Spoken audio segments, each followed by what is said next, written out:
누가복음 1장에는 이렇게 수태고지가 기록이 되어져 있습니다.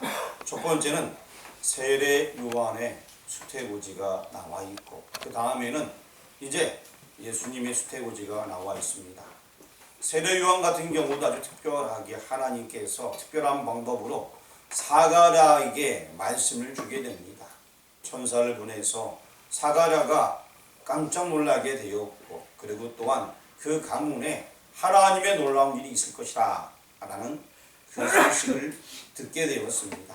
그 모든 되어진 일들이 그냥 되어진 것이 아니라 정말 놀라울 정도로 이루어지게 되었고, 세례 요한은 이제 예수님을 예비하는 자로서 준비가 되어지게 되었습니다.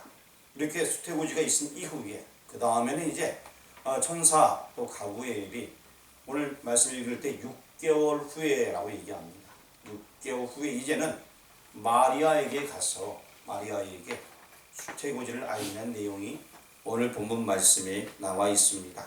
우리 26절 말씀 같이 또박 같이 읽어보도록 하겠습니다. 여섯째 달에 천사 가브리엘이 하나님의 보내심을 받아 갈릴리 나사렛이라는 동네에 가서, 이제 이 여섯째 달이라는 것은 아까 얘기했던 세례 요한의 수태고지 있은 이후에 이제 6개월쯤 6개월 6달 이렇게 된 다음에 이제 가브리엘이 나사렛 동네에 갔다는 얘기입니다. 27절도 읽어보겠습니다. 다윗의 자손 요셉이라 하는 사람과 약혼한 처녀에게 이르니 그 처녀의 이름은 마리아라. 자, 그래서 이제 마리아라 이 여인에게 천사가 가게 되었다는 얘기입니다. 31절 말씀을 천천히 한번 읽어보도록 하겠습니다. 보라, 내가 잉태하여 아들을 낳으리니 그 이름을 예수라 하라. 이렇게 천사가 고지해준 내용은 네가 아들을 낳을 것인데 그 이름을 예수라 하라, 이렇게 말씀을 해주고 있는 것입니다. 사실 이건 굉장히 특별한 일이에요. 세례 요한 그에게 나타난 일, 사가랴에게 나타난 일도 굉장히 특별한 일이지만 마리아에게 나타난 이 일도 엄청나게 특별한 일인 것입니다. 그런데 아들을 낳을 텐데 이름을 예수라 하라. 예수는 자기 백성을 저희 죄에서 구원할 자다 라고 여러분 익히 알고 있습니다. 그 이름까지 명시해주고 있습니다. 사가랴를 통하여서 세례 요한이 태어날 때도 요한의 이름을 아들의 이름을 요한이라 하라, 이렇게 이름을 미리 지어줬듯이 이제 이 가브리엘은 마리아에게도 이름을 예수라 하라 라고 이제 말씀을 해주고 있는 것입니다. 자, 그러면 이제 이 예수라는 이분의 신분이 무엇일까? 그분의 신분에 대해서 먼저 살펴보려고 합니다. 우리 32절 말씀 같이 한번 읽어보도록 하겠습니다. 그가 큰 자가 되고 지극히 높으신 이의 아들이라 일컬어질 것이요 주 하나님께서 그 조상 다윗의 왕위를 그에게 주시리니. 자, 처음에 기억할 것은 그의 신분은 지극히 높으신 이의 아들, 이것이 그의 신분이에요. 그래서 지극히 높다는 것은 세상의 그 무엇과 비교할 수 없이 아주 높다, 최고 높다, 그걸 얘기하고 있습니다.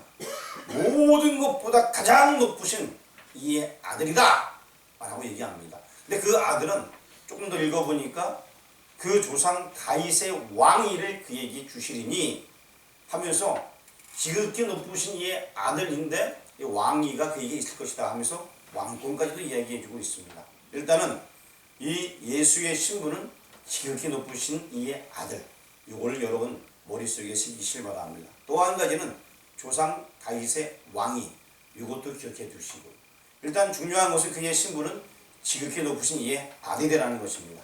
자, 그의 신분이 뭐라고요? 지극히 높으신 이의 아들. 예, 지극히 높으신 이의 아들. 35절 말씀을 또 보게 되면 그의 신분이 또 나와 있습니다. 같이 읽어보겠습니다. 천사가 대답하여 이르되 성령이 내게 임하시고 지극히 높으신 이의 능력이 너를 덮으시리니 이러므로 나실 바 거룩한 이는 하나님의 아들이라 일컬어지리라. 자, 지극히 높으신 이의 아들이라 라고 조금 전에 읽었는데 35절에서는 누구의 아들? 예, 지극히 높으신 이는 누구밖에 없어요? 유대인은 이 하나님을 최고의 신으로 보고 있습니다. 그 어떤 것과 비교할 수 없는 최상의 신으로 말하고 있는 것입니다. 그 하나님의 아들이다. 누가? 예, 그래서 이제 분명히 네가 아들을 낳을 텐데 아들의 이름은 예수라 라고 했는데 그 예수라는 그분의 신분이 무엇이냐? 지극히 높으신 이의 아들이며 즉 하나님의 아들이다 라고 성경에서는 말씀을 해주고 있습니다. 신분이 뭔지 알게 되었어요. 그런 그 신분 자체가 우리랑은 좀 다르다는 이야기입니다. 지극히 높으신 이의 아들이기 때문에 사람과는 조금 다르다라는 것을 일단 얘기해주고 있는 것입니다. 어쨌든 중요한 것은 뭐 사람과 다르다 이 부분은 나중에 기회가 있으면 다룰 것이고요. 일단은 지극히 높으신 이의 아들, 즉 하나님의 아들이다. 우리랑 근본적으로 좀 다르다라는 것 정도만 기억해 두시고요. 그리고 그분의 신분뿐만 아니라 그분의 지위가 무엇인가? 그분의 지위에 대해서 32절로 다시 돌아가 보겠습니다. 32절 말씀 같이 읽겠습니다.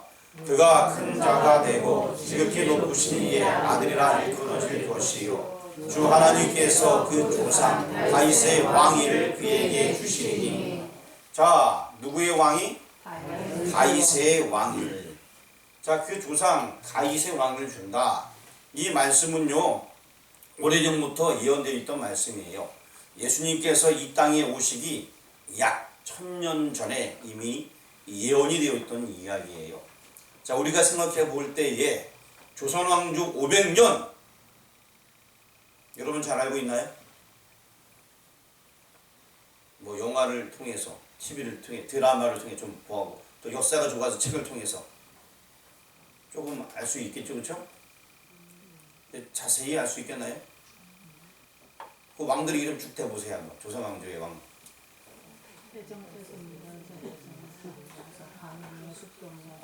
대단하시네. 그게 역사의 역사. 왕의 이름을 쫙 대면. 자, 거기까지는 알아요, 그렇죠? 왕의 이름 정도.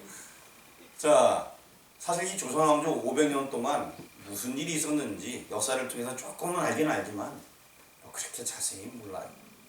그렇다면은 그 이전에 우리나라 역사에 대해서 얼마나 우리가 많이 알 수 있을까요?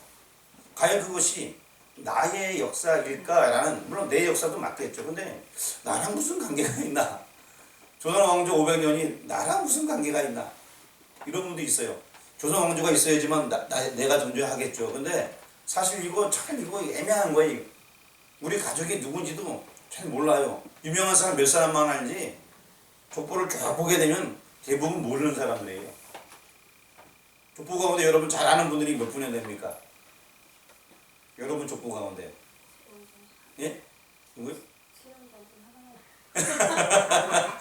좀 뭐 잘 몰라요. 실적이 뭐. 우리 족보도 잘 모르는데. 그런데 1000년의 세월을 동안 예언된 이 말씀. 그 말씀이 누가복음 1장 32절에 다윗의 왕위를 그에게 주시리니 라고 말씀하고 있습니다. 우리 33절 말씀도 한번 읽어보도록 하겠습니다. 영원히 야곱의 집을 왕으로 다스릴 것이며 그 나라가 무궁하리라. 자, 이제 그분의 지위는 왕이라는 것입니다. 근데 왕인데 영원히 야곱의 집을 다스린다 라고 말씀해 주고 있습니다. 자, 지극히 높으신 이의 아들이었고 그리고 또 그의 지위는 왕이라는 것입니다. 이 왕이라는 것은 그냥 왕이 아니라 세상 모든 왕 중에 왕이다 이렇게 보시면 되겠습니다. 자, 그런데 이것은 조금 전에 말씀드렸듯이 예언된 말씀이에요. 사무엘하 7장에 보게 되면 이 말씀이 이미 예언되어져 있어요. 한번 성경을 한번 찾아보도록 하겠습니다. 사무엘하 7장 12절 빨리 찾아주시길 바랍니다. 사무엘하 7장 12절 찾으셨나요?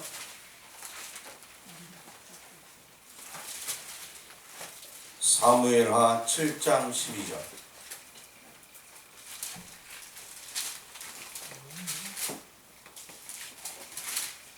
아직 못 찾으셨어요?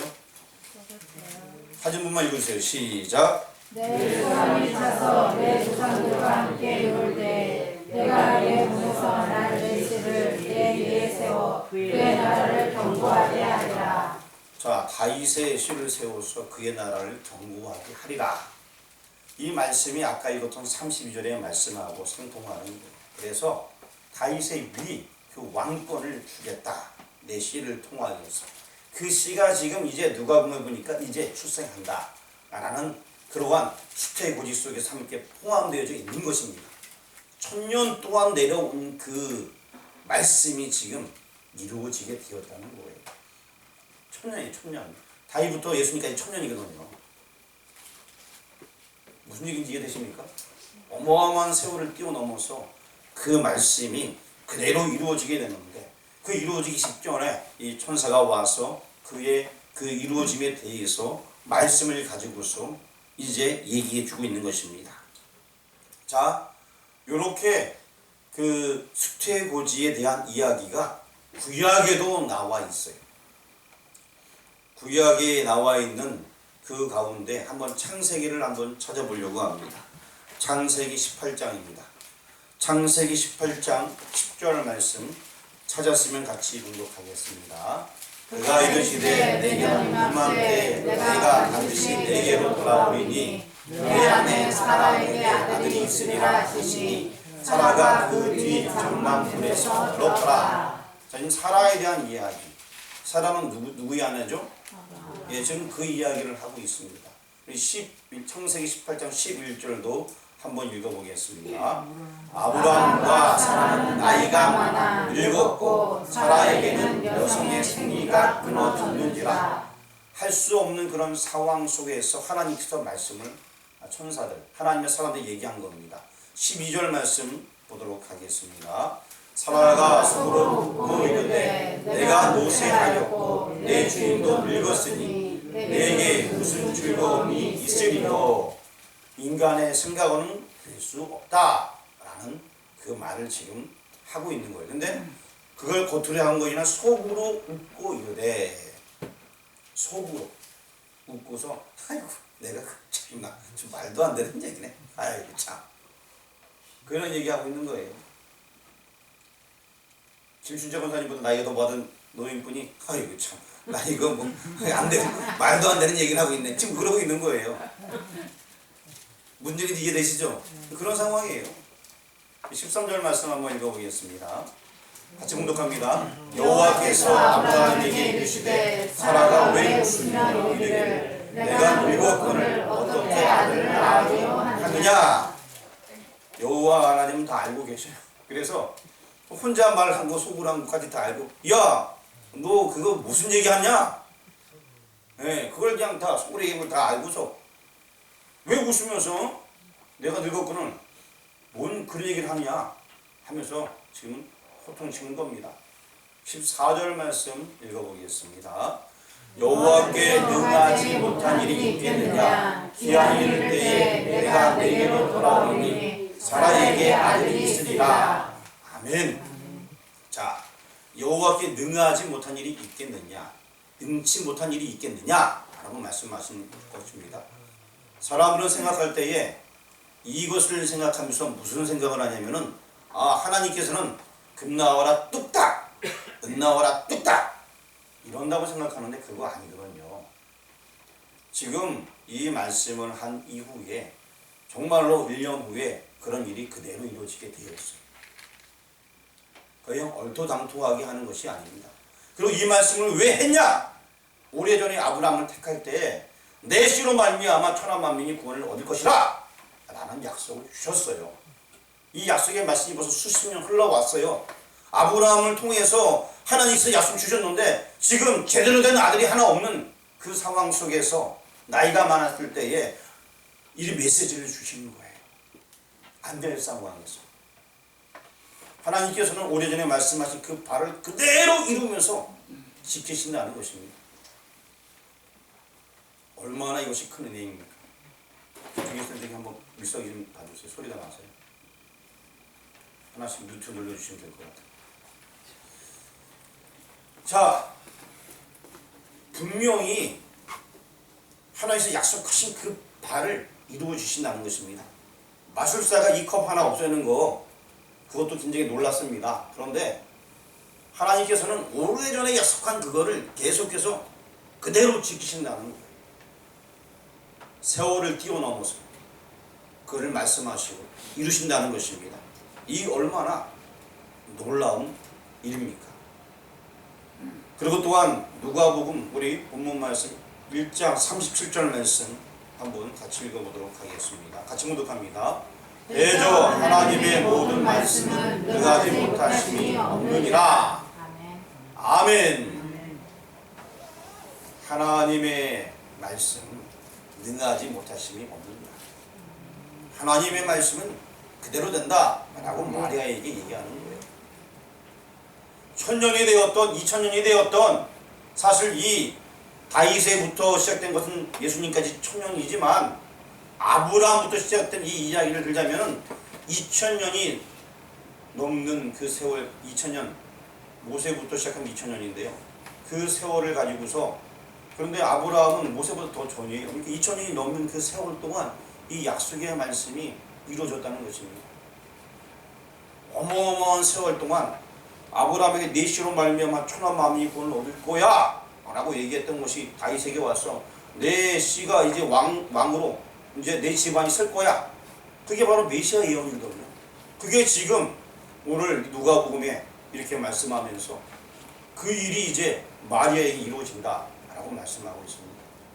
모든 세대를 다 건너뛰면서 하나님께서 이 말씀을 이루시고 나가신다는 것입니다. 이것이 바로 능하지 못하심이 없다 이 말씀이에요. 잠깐 이거 나와라 뚝딱 이게 아니라 시대를 아울러서 시대를 거슬러서 그 말씀이 그대로 이루어진다. 그래서 능하지 못하심이 없다 이렇게 말씀하는 거예요.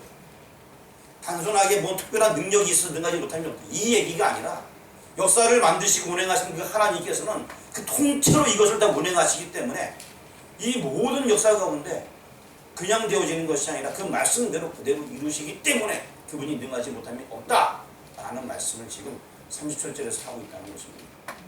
그래서 이 능하지 못하는 말씀, 능하지 못함이 없다 이 얘기는 그냥 간단하게 어떤 뭐 대단한 일을 해놨다 이것이 아니에요. 어저께 우리 김여철 성도님 돌을 큰 거 막 들어서 깜짝깜짝 놀랐는데 저기 돌을 막 했는데 그것도 대단하지만 저기서 능하지 못함이 없다는 것은 큰 돌을 드는 거랑 비교되는 게 아니에요. 시간을 초월합니다. 역사를 초월합니다. 그 말씀이 그대로 이루어진다. 우리 38절 말씀도 한번 읽어보도록 하겠습니다. 같이 묵독합니다. 마리아가 이르되 주의 여종 이오니 말씀대로 내게 이루어지이다 하매 천사가 떠나가니라. 결론적으로 이제 이 마리아가 말씀대로 내게 이루어지이다 라고 하면서 결국 의탁하면서 순응하는 모습인 것입니다. 말씀대로 내게 이루어지이다. 이제 잘 나오니까 이제 앞으로 앉으셔도 됩니다. 감사합니다. 자, 이 일을 이루기 위해서 주의 사자가 나타났고 성령이 임하게 되었습니다. 그런데 오늘 그 천사가 나타나서 한 첫 마디가 있어요. 여러분의 성경을 통해서 한번 찾아보시길 바랍니다. 과연 천사가 무슨 말을 했을까? 오늘 본문 말씀 쭉 보면서 26절부터 쭉 보게 되면은 무슨 말을 했을까? 제가 지금 찾기 원하는 메시지는 28절쯤에 있습니다. 자, 첫 마디가 무슨 말일까? 그래요. 은혜를 받은 자요. 이거예요. 은혜를 받은 자요. 제가 지난번에 얘기했죠. 노아 같은 경우에 당대의 완전한 자라 라고 얘기했습니다. 그런데 그 앞줄에 뭐가 나와 있었죠? 그가 여호와께 은혜를 입었더라. 은혜를 먼저 입었기 때문에 그가 당세의 완전한 자가 될 수 있었던 거예요. 노아가 그냥 태어날 때부터 완전한 자가 아니고 의로운 자가 아니고 여호와께 은혜를 입었기 때문에 가능했다는 것입니다. 28절 말씀에 바로 은혜를 받은 자요. 이 마리아가 은혜를 받았기 때문에 이 사건이 어마무시한 사건을 깨우치고 나중에 말씀대로 내게 이루어지이다 라고 고백이 가능하게 되는 거예요. 은혜를 입었기 때문에. 은혜를 입지 못하면 그럴 수가 없어요. 은혜를 입었기 때문에 말씀대로 내게 이루어지이다. 그 말씀이 마리아에게 이제 이루어지게 되는 것입니다. 가장 큰 은혜, 그리스도를 잉태하게 되는 그 은혜를 마리아가 경험하게 되는 것입니다. 믿고 의탁할 때에 이루어집니다. 우리 45절 말씀, 오늘 본문은 아니지만 45절 말씀 한번 읽어보도록 하겠습니다. 주께서 하신 말씀이 반드시 이루어지리라고 믿는 그 여자에게 복이 있도다. 그렇습니다. 다시 한번 읽어보겠어요. 시작. 주께서 하신 말씀이 반드시 이루어지리라고 믿는 그 여자에게 복이 있도다. 그 말씀을 그대로 믿는 그 여자에게 복이 있다는 것이에요. 하나님의 말씀을 그대로 받는 거예요. 은혜를 입었기 때문에 그 말씀을 우리가 그대로 믿을 수 있는 것입니다. 그런 자에게 복이 있다 라고 얘기하고 있는 것입니다. 왕 같은 제사장, 왕 중의 왕, 그분을 잉태할 수 있는 그 놀라운 사건은 그 여자가 그대로 믿었기 때문에 가능하다라고 얘기하고 있습니다. 자, 우리는 뭐 다른 조건이 없습니다. 은혜를 받았다, 은혜를 얻었다. 이것이 굉장히 중요합니다. 우리는 예수 그리스도를 우리 몸에 모신 자입니다. 여러분, 예수님 어디 계십니까? 그래요, 내 마음 속에 계십니다. 예수님은 내 마음 속에 계시오. 우리 로마서 말씀을 잠시 보려고 합니다. 8장 29절, 로마서 8장 29절 같이 한번 읽어보겠습니다. 하나님이 미리 하신 자들을 또한 그 아들의 형상을 본받게 하기 위하여 미리 정하셨으니 이는 그로 많은 형제 중에서 맏아들이 되게 하려 하심이니라. 자, 그가 맏아들이 되었기 때문에 우리는 그의 동생들이 되게 되는 거예요. 그래서 우리가 하나님의 자녀가 되는 거예요. 무슨 얘기인지 아시겠어요? 우리는 예수님의 동생이에요, 동생. 그가 맏아들이고요. 자, 이 맏아들은 무엇이냐? 왕이에요, 왕. 그 왕권이 이제 우리에게도 있다는 거예요. 그래서 왕 같은 제사장 얘기가 나오는 것입니다. 이거 굉장한 말씀이거든요. 보통 우리가 이 누가복음 마리아에 대해서 이야기할 때에 제가 원래 다른 사람 설교를 잘 안 보는데 인터넷으로 여러 사람 설교를 쭉 봤어요. 이번에는 도대체 다른 사람은 어떻게 설교를 할까 봤더니만 모든 포커스가 마리아에게 맞춰져 있어요. 그래서 마리아는 어떠한 사람이다, 마리아는 믿는 사람이다, 마리아는 순전한 자입니다, 마리아처럼 됩시다. 제가 한 여러 분의 유명한 설교를 살펴봤는데 다 그 얘기더라고요. 근데 성경에서 지금 하고 있는 메시지는 하나님께서 마리아에게 지금 은혜를 받은 자여 라고 메시지를 주고 있는 거예요. 다시 말씀드리면 우리 모두에게 은혜를 받은 자여 라고 메시지를 준다는 거예요. 우리가 은혜를 받았다는 거예요. 내가 잘난 거 아니에요. 다른 조건 없어요. 내가 그냥 은혜를 받은 거예요. 여러분의 저는 그냥 은혜를 받았습니다. 우리 성도들이 마음을 여는 순간 놀라운 역사가 나타나게 됩니다. 계시록 3장 20절 말씀, 여러분 다 아는 말씀인데 우리가 마음을 여는 순간 어떤 일이 나타나는지 우리 계시록 3장 20절 말씀 읽어보겠습니다. 올지어다 내가 문 밖에 서서 두드리노니 누구든지 내 음성을 듣고 문을 열면 내가 그에게로 들어가 그와 더불어 먹고 그는 나와 더불어 먹으리라. 아멘. 이러한 일이 일어나게 되는 것입니다. 마음을 열기만 하면 돼요. 우리는 분명히 은혜를 받았습니다. 하나님의 자녀입니다. 마음을 활짝 열고 예수님이 나와 동행하도록 해야 되는 것이에요. 내 삶 속에 예수님이 드러나야 되는 것입니다. 예수님이 오신 이 절기에 우리 삶 가운데 그분이 함께 있어야 되는 것이에요. 예수님이 오셨다고 마냥 즐거워할 것이 아니라 그분이 나와 함께하는 그런 삶을 살아가는 것이 우리 성도가 바람직한 삶을 사는 것입니다.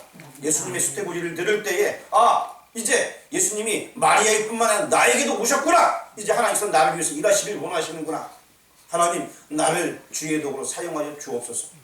이렇게 우리가 고백하며 나가야 될 것입니다. 기도드리겠습니다.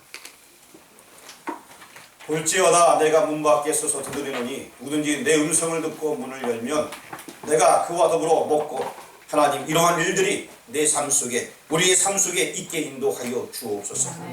오직 주의 영광이 위하여 내 몸과 마음을 들여 살아갈 수 있는 믿음의 백성들 되어지길 원합니다. 분명히 예수님께서 이 땅에 오셨습니다. 그분은 나를 위한 구세주고 이제 마리에게 은혜를 베푼 것이 아니라 또한 나에게도 은혜를 베풀어 주셨습니다.